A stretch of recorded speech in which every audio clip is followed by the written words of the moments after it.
Dəyərli izləyicilər, hamınızı salamlayıram. Avtoimmun hepatit xroniki qaraciyər xəstəliyi olub. Bədənin immun sistemin hüceyrələri qaraciyər hüceyrələrini özünə yad tanıyır və ona hücum edirlər.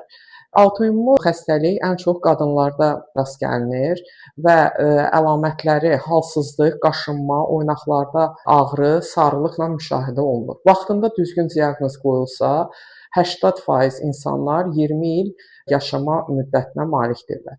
Avtoimmun hepatit 50% hallarda digər avtoimmun xəstəliklərlə rast gəlinə bilir. Tiroidit, Graves xəstəliyi, çölyak xəstəliyi, xoralı koliti misal gətirmək olar. Overlap sindrom üst-üstə yanaşı gedən xəstəliklərdir. Autoimmun hepatit birincili biliar xolangitlə yanaşı gedir.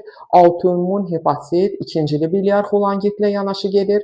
Autoimmun hepatit revmatoidli artritlə yanaşı gedə bilər.